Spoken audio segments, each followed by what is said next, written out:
The 7 signs you have metacognitive IQ, the secret to high intelligence that Carl Jung uncovered long before the world had a name for it, were hiding inside every human mind all along. And the most disturbing part is that the man who mapped them out died in 1961, with the world still barely paying attention. He never used the word metacognition, not once, but every single page of his life's work was pointing directly at it. While almost everyone thinks intelligence means being fast with numbers, or knowing a lot of facts, or scoring well on a test, Jung believed something completely different. He believed the highest form of intelligence was not about what the mind knows. It was about what the mind can see in itself. Not just to think, but to watch your own thinking. Not just to feel, but to step back and observe your own feelings from a distance. He called the path that develops this ability individuation. And the people who walk that path, whether they know it or not, are the ones who carry what we now call metacognitive IQ. Here is the uncomfortable truth that most people will never sit with long enough to actually feel. The vast majority of human beings go through life entirely on autopilot. They react before they think. They feel before they ask why they feel that way. They follow the crowd before they even stop to wonder whether following the crowd is the right move. They spend their whole lives living inside their own minds without ever once stepping back to look at those minds from the outside. And according to Jung, this automatic, unexamined way of living is not just a bad habit. It is a kind of unconsciousness. It is the opposite of everything metacognitive intelligence is built on. Jung spent more than 50 years studying the human psyche. He worked with thousands of patients across decades of clinical practice. He filled volume after volume with detailed observations about how people think, feel, and behave when they are under pressure, when they are in pain, when they are trying to grow, and when they are running from growth.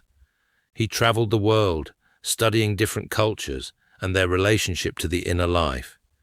He developed entirely new frameworks for understanding the structure of the human mind. And across all of that work, one pattern kept showing up. The people who were truly psychologically developed, the ones who moved through life with a kind of quiet wisdom that others found almost impossible to explain, all shared a specific set of qualities. They could all observe themselves, not just feel their emotions, but watch them. Not just think their thoughts, but notice them. Not just react to life, but pause in the middle of the reaction and ask what was actually happening inside. They were, in every meaningful sense, more awake to their own inner world than most people ever managed to be. Today, psychologists and researchers have given that ability a name. They call it metacognition. And the evidence for its importance has built up to the point where it is almost impossible to argue with. People who develop genuine metacognitive skill consistently outperform others in learning speed, decision quality, stress management, and emotional resilience. They handle hard situations better. They recover from failure faster. They build more meaningful relationships. By almost every measure that actually matters in a real human life, they are functioning at a higher level of intelligence. And Jung was describing all of this in his own language, decades before the research existed to back it up. So if you have ever felt that you think about your own thinking more than most people seem to, or if you have caught yourself watching your own emotions from just a little bit of distance, or if people have ever told you that you seem unusually self-aware in a way that sometimes makes you feel a bit separate from the people around you, then what you are about to hear is going to feel very familiar. Here are the 7 signs that you carry metacognitive IQ, drawn from the life's work of Carl Gustav Jung. Sign number 1. You can observe your own suffering. Most people, when a strong emotion arrives, simply become that emotion. When anger shows up, they are the anger. When sadness hits, they are the sadness. When anxiety creeps in, they are the anxiety. There is no gap between the person and the feeling. The feeling takes over completely, and the person just gets carried along inside it with no awareness that there is any other option. Consider a pattern that emerges across many patient profiles and case observations that Jung documented throughout his career. A composite example based on these strictly observed patterns would look something like this. A person arrives carrying a rage they cannot explain. It arrived that morning, and they have been inside it ever since. They are not watching it. They have merged with it. Every thought they have is being generated from inside the anger, so every thought confirms and feeds the anger further. There is no outside view. There is no distance. There is just the emotion, and the person completely dissolved inside it. Jung described this state, the state of being swallowed whole by an emotion, as a kind of temporary unconsciousness. And he noticed something very specific about what happened when a person began to develop a slightly higher level of awareness. The moment someone could step back, even a fraction, and begin to observe their emotional state, rather than simply live inside it completely, everything shifted. The emotion itself often did not change right away. The anger was still there, the sadness was still present, but the person's relationship to it had changed in a fundamental way. They were no longer identical with it. They were watching it. And in that act of watching, they had regained a small but critical measure of freedom. This is what Jung meant when he wrote about the development of a higher form of consciousness. Not higher in the sense of cold or removed. Higher in the sense that it can look at its own emotional states as objects of observation rather than just as total lived experiences. You do not stop feeling.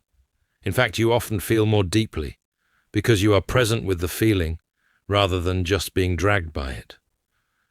But you feel while also witnessing, and that witnessing is the beginning of everything. It takes genuine courage to develop this capacity, because watching your own suffering, without immediately running from it or collapsing into it, is not comfortable. It requires you to stay in contact with something painful while also maintaining the presence of mind to notice that it is happening. Most people choose one extreme or the other. They either numb themselves to the pain entirely, or they drown in it without any ability to observe it from a distance. The rare skill is the middle path, and that middle path is the first and most foundational sign of metacognitive IQ. Sign number 2. You break free from the crowd. Jung was deeply fascinated by what happens to a person's individual identity when they spend too much time in the grip of the group around them. He wrote seriously about what he called the collective psyche, and about the real danger of an individual becoming so absorbed into the mass that they lose the thread of their own, authentic self entirely. Think about how most people move through the world. They absorb the opinions of those closest to them without examining where those opinions come from. They take on the fears of their social group as their own. They adopt the values of their culture without asking whether those values match what they actually believe. And this happens so gradually that most people never notice it is taking place. Empaths aren't broken, they're alchemists in progress. The Alchemist's Path gives you drills, Jung-based boundaries, and 3 exclusive chapter videos to turn overwhelm into clarity. By Surreal Mind, 236-page downloadable ebook, in stock. Begin now at thesurrealmind.com. Slowly, almost invisibly, they stop being a distinct individual and become a reflection of the people and forces around them. Jung saw this as a form of psychological sleep, a comfortable unconsciousness, because sleeping in the crowd feels safe. There is warmth in belonging. There is relief in conforming. When you think what everyone else thinks and feel what everyone else feels, there is no friction and no difficult question about who you actually are when you take the social performance away. But Jung observed across case after case that people with a more developed inner life naturally felt a resistance to this pull. not because they were rebellious for its own sake, but because their relationship with their own inner world had become real enough that they could feel when they were starting to lose themselves to the group.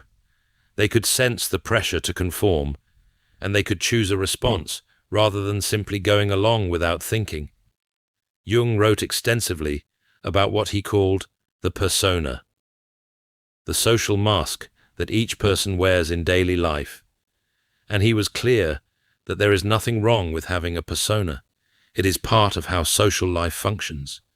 The danger comes when a person forgets they are wearing a mask at all, when the role and the person become so fused that the individual cannot find themselves underneath the performance anymore. People with metacognitive IQ maintain a felt sense of where the mask ends and where they begin. They know the difference between what they genuinely believe and what they have simply absorbed from the environment. And that distinction is one of the most important signs of the kind of inner development Jung spent his life describing. Sign number 3. You embrace your shadow. The shadow is probably Jung's most famous idea, and it is also one of the most misunderstood. So let us be clear about what it actually means, because the real version is both more disturbing and more useful than the popular version tends to be. The shadow is not simply the dark or evil parts of yourself. That is the popular misreading, and it misses something essential. Jung was precise about this. The shadow is everything that has been pushed out of conscious awareness, regardless of whether it is bad or good, because it felt too threatening, too contradictory, or simply too unsafe to carry openly. This is the part most people miss. The shadow also holds what Jung scholars call the golden shadow. Positive qualities, real strengths, creative gifts, assertiveness, and even joy that were suppressed early in life because they were not acceptable in the environment you grew up in. A child told that confidence was arrogance learns to hide that confidence. A person raised to believe ambition is selfish buries their drive. These are not dark qualities. They are unlived ones. And the shadow, Jung insisted, is better understood not as your evil twin, but as your unlived life. And here is the critical point that Jung made with absolute consistency across his entire body of work. Pushing material into the shadow does not make it disappear. It makes it more powerful.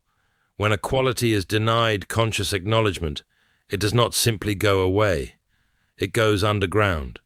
And from that underground position, it continues to influence your behavior, your choices, your relationships, and your perception of the world in ways that you cannot see or control, precisely because you have refused to look at it. The most visible sign that someone's shadow is running their life is the pattern of projection. When we cannot accept something in ourselves, we see it everywhere in other people. We become inexplicably irritated by traits in others that mirror something we have denied. In ourselves, we judge certain people with a disproportionate intensity that we cannot quite explain rationally. We feel a moral outrage about behaviors that touch something we have hidden inside. A composite example, based on observed patterns in clinical work, would look like this. A person who was raised in an environment where anger was treated as dangerous and unacceptable has learned to keep all of their own anger tightly suppressed. On the surface, they appear calm, easygoing, never confrontational. But in their daily life, they find themselves constantly irritated by people they describe as aggressive or controlling. They are drawn into conflicts they do not fully understand. They feel victimized by other people's anger in situations where most observers would not see anything remarkable happening. What they cannot see is that their own deeply suppressed anger is meeting them on the outside, wearing other people's faces. Embracing the shadow means developing the willingness and the honest courage to look at yourself without the comfortable edits. It means asking, when you feel a strong reaction to someone else's behavior, what that reaction is really telling you about yourself. It means owning the dark alongside the light, not acting on every impulse that lives in the shadow, but acknowledging that those impulses exist in you, rather than projecting them outward and then fighting them there. Jung described this process as essential and deeply mysterious. It is one of the most difficult phases of self-knowledge, because it requires you to give up the flattering but false story that all of your problems come from outside. But the people who go through it come out the other side with a much more solid and honest relationship with who they actually are. Sign number 4. You practice active inner dialogue. Here is something that most people never do, even though it sounds deceptively simple. Engaging directly with the contents of their own unconscious, not ruminating, not repeating the same worried loop over and over, not rehearsing arguments or writing mental scripts for imaginary confrontations. Something more demanding and more precise than any of those things. Jung developed a formal technique for this that he called active imagination. And it is worth being exact about what it actually involves, because it is often misunderstood as simply a kind of structured daydreaming. It is not. Active imagination requires the ego, the conscious, waking mind, to remain fully alert and present, while simultaneously allowing the figures and images arising from the unconscious to behave autonomously. To move, speak, and act on their own terms, without the conscious mind controlling or scripting them.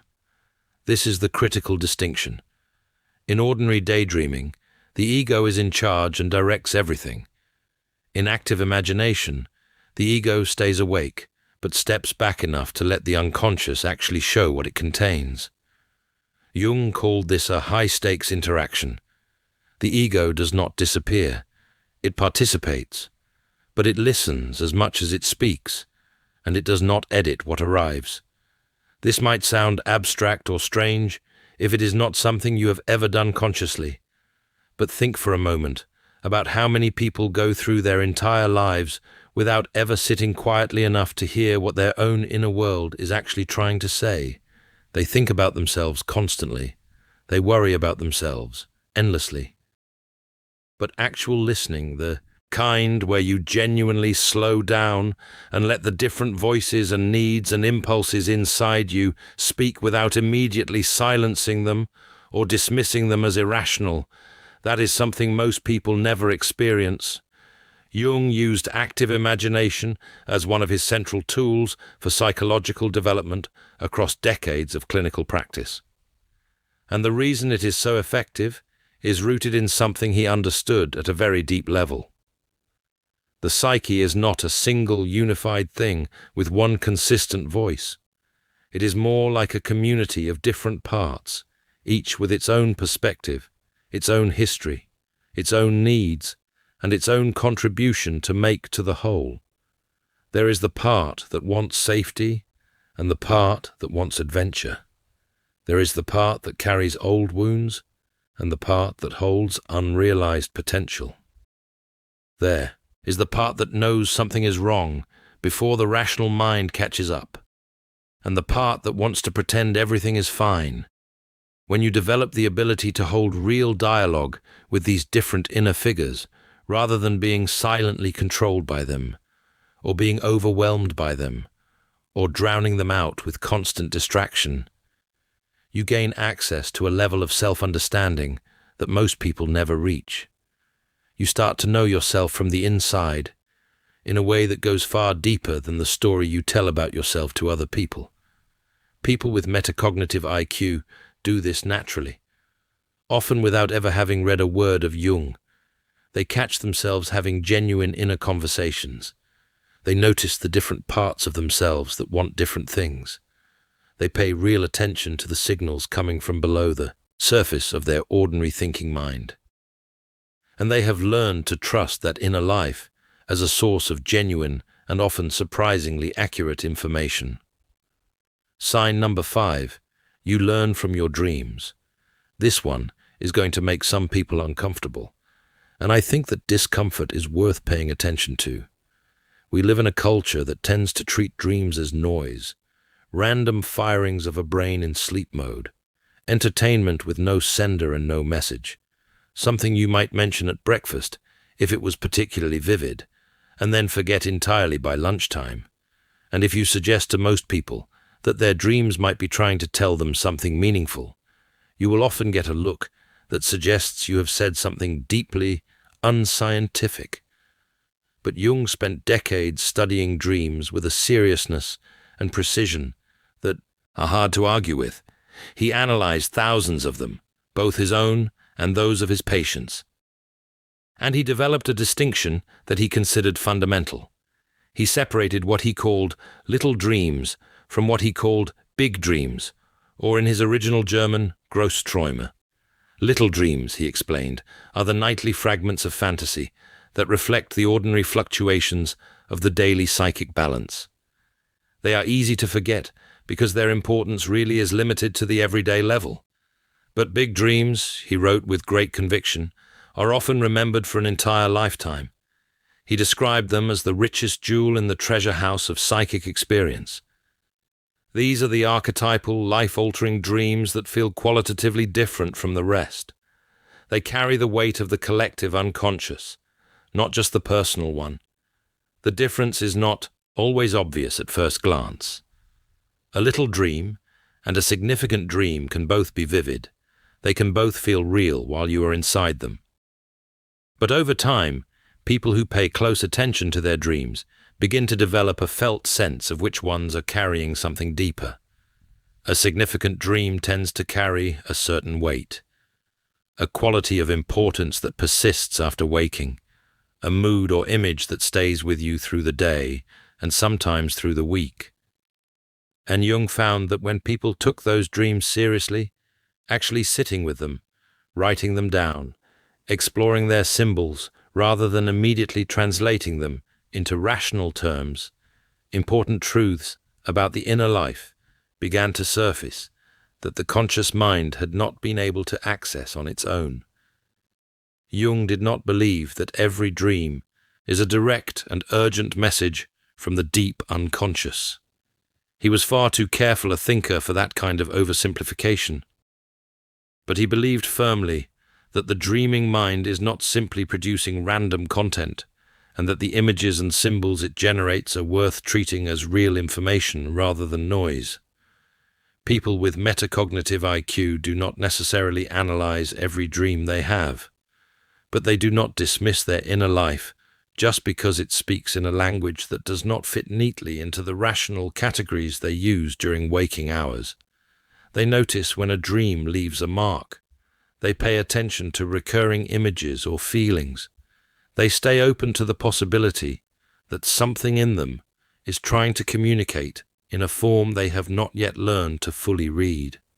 And that openness, that willingness to take the whole of the inner life seriously, and not just the parts that fit neatly into conscious logic, is one of the most reliable signs of the intelligence Jung was pointing toward. There is also something worth saying about what we allow ourselves to take seriously. Society gives us clear permission to take the visible things seriously, our careers, our performance in the eyes of people whose approval we seek. These feel real and urgent because everyone around us treats them that way. But Jung kept returning to the same uncomfortable observation. The inner life, the life of dreams and images and feelings and intuitions, is not less real than the outer life. It is simply less loud. And the habit of treating it as unimportant is, in Jung's framework, a real form of self-impoverishment.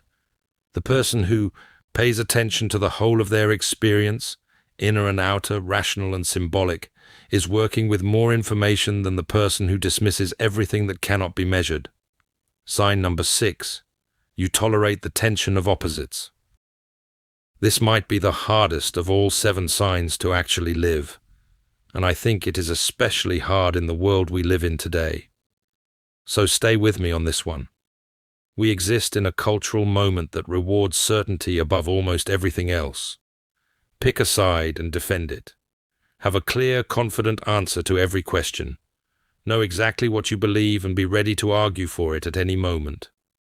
And the pressure to do this, to simplify every complex reality into a clean, comfortable position, is enormous and constant.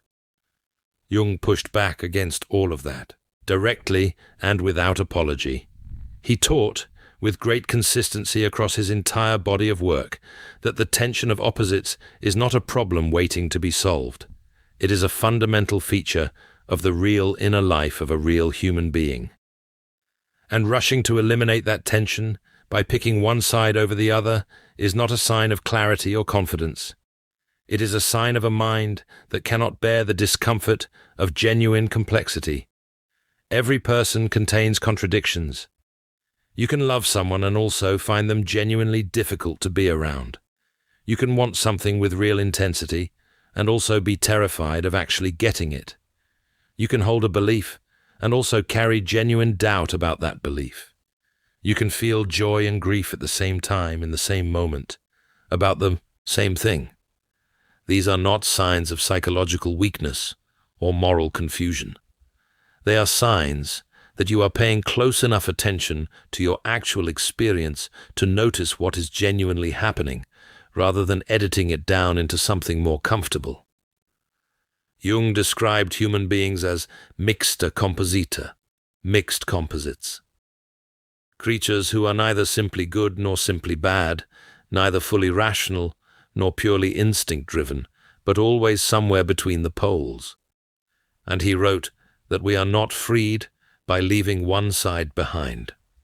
We are only freed by fulfilling our nature as beings who must live directly between them. The person with underdeveloped metacognitive awareness rushes toward the nearest exit every time they feel the discomfort of holding two opposing truths at once. They reach for the simpler story, the clear answer, the position that lets them feel certain again. And that rush toward false certainty costs them something real. It costs them access to the full truth of their own experience. The person who has done real inner work learns to sit in the discomfort, to let two opposing things both be true without forcing one of them to surrender to the other. To stay in the painful middle space where real wisdom lives. This is not passivity. It is not indecision. It is a form of courage that most people never develop, because it requires you to give up the comfort of easy answers and stay present with the full weight of genuine complexity. And in that willingness to stay, Jung saw one of the clearest marks of true psychological maturity. Sign number 7. You realize your ego is not your whole self. This is where everything converges, and it is both the simplest and the most difficult of the 7 signs to genuinely understand. Most people identify completely and without question with the voice in their head, that constant running commentary, that stream of thoughts and opinions and judgments and plans that feels like the very center of who they are. That voice says I, and the person assumes that voice is them, all of them, the whole picture. Because of that identification, everything the ego wants feels like what they want. Everything the ego fears feels like what they fear. Every judgment the ego makes feels like the final word on the matter. The ego is appointed as the sole authority on the inner life, and no one questions its credentials. But Jung spent his entire career making one of the most important arguments in the history of psychology. The ego is not the whole self. It is not even the most powerful part of the self. It is the center of consciousness. That is its precise function and its precise limit. It is the part of the psyche that you know about, the part that holds memories and makes deliberate decisions and tells your story to the world.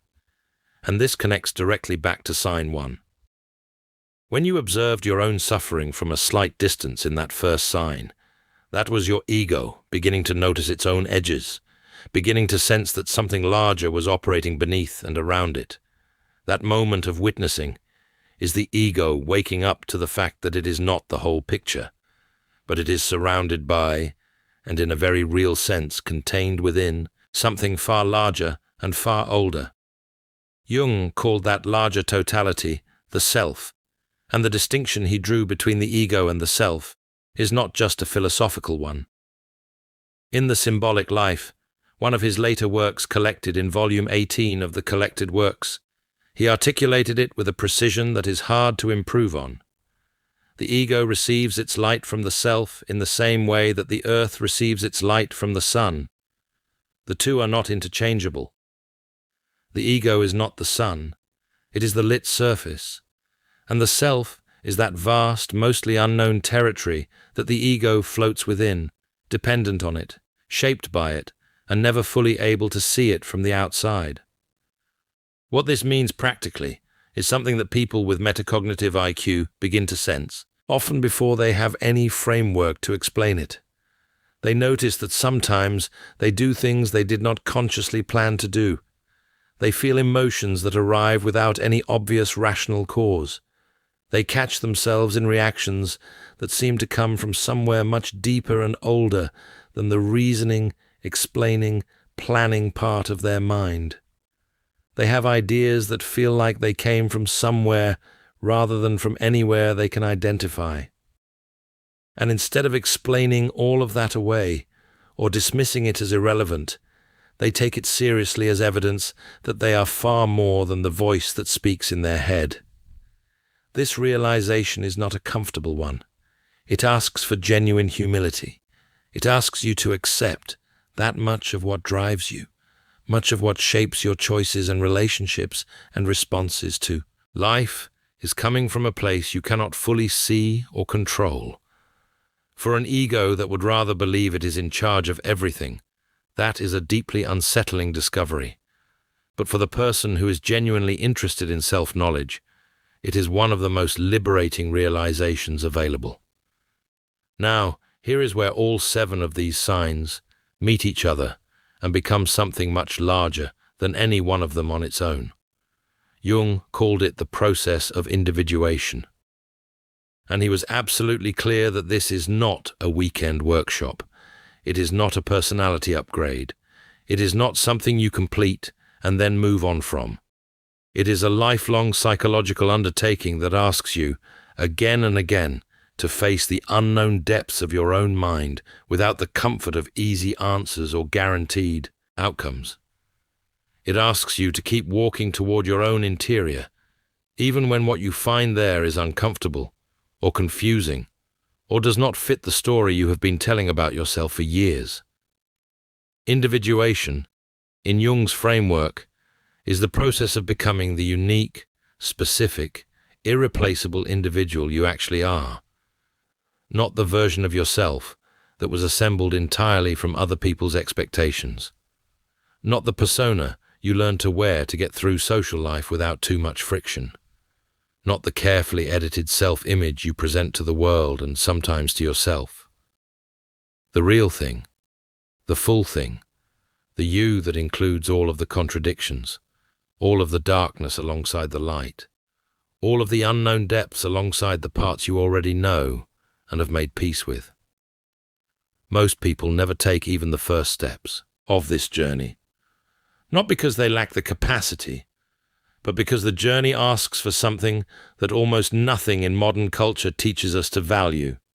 It asks for the willingness to be present with your own inner life in all of its difficulty, to sit with the discomfort of looking at yourself honestly, to give up the relief of blaming others for things that are actually yours to own, to tolerate the uncertainty of existing between opposites without reaching for a false resolution, to treat your own inner world as something real and worth paying serious attention to. And here is what Jung observed about the cost of avoiding this journey. The person who never turns inward does not escape their inner world. They just lose the ability to see it. The shadow still shapes their behavior. The unexamined emotions still run the engine. The tension of opposites still pulls from below the surface. The difference is that the person who has done no inner work has no idea any of this is happening. They are driven by forces they cannot name and therefore cannot work with consciously. The 7 signs we have talked about today are not fixed traits that you either have at birth or you do not have. Every single one of them is a capacity that can be developed with genuine attention and practice. You can learn to observe your emotions from a slight distance rather than being consumed by them entirely. You can practice the real courage it takes to look at your own shadow without flinching. You can develop the habit of inner dialogue and the patience to actually listen to what comes back.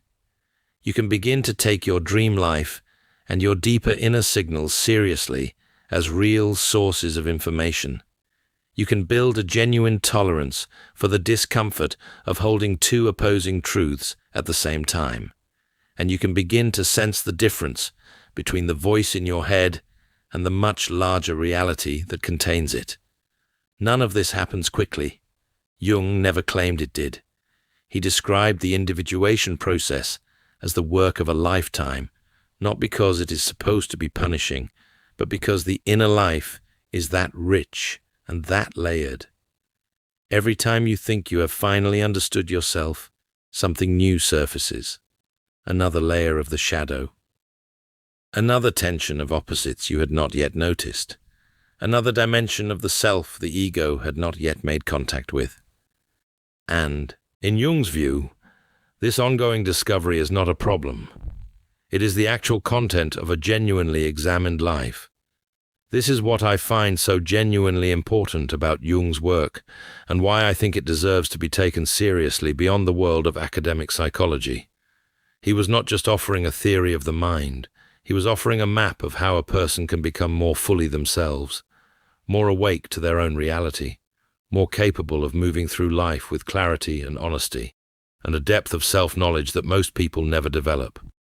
And the particular thing that strikes me every time I go back to his writing is how unself-congratulatory the whole project is. Jung was not describing a path that makes you feel superior to other people. He was describing a path that makes you more honest, more humble, more capable of sitting with complexity without needing to feel certain. The people who develop metacognitive IQ through the kind of inner work Jung described do not tend to become the most confident-sounding people in the room. They become the most genuinely thoughtful, the most able to say "I do not know," and mean it as a position of real engagement rather than surrender. The most able to change their mind when they encounter something real, because they are not as invested in defending the ego as those who have never looked at it from the outside. The people who develop metacognitive IQ are not necessarily the loudest or the most confident or the ones who seem most certain about everything. They are often quietly, seriously engaged with their own inner life in a way that others can sometimes sense without being able to name. There is a quality of presence about them, a sense that when they are listening to you, they are actually listening, not just waiting for their turn to speak. And when they speak, what they say tends to carry a weight that has nothing to do with how loud or confident their voice is. That weight comes from the inner work, from the practice of being honest with themselves about what they see. They are the ones who ask better questions, including better questions of themselves. They are the ones who can be surprised by what they find inside, and who treat that surprise as information rather than inconvenience. Jung believed that the greatest challenge facing modern human beings was not a problem of technology or politics or economics. It was a problem of consciousness. The challenge of waking up to the inner life that most of us are running from. The challenge of developing the self-knowledge that makes wisdom possible. Metacognitive IQ is not a number. It is not a score. It is the living, developing capacity to know yourself honestly, to watch your own inner processes with real awareness, to engage with the full complexity of what you are, rather than just the manageable, comfortable edited version. And that capacity, in Jung's view and in mine, is the closest thing to genuine intelligence that any of us can actually achieve.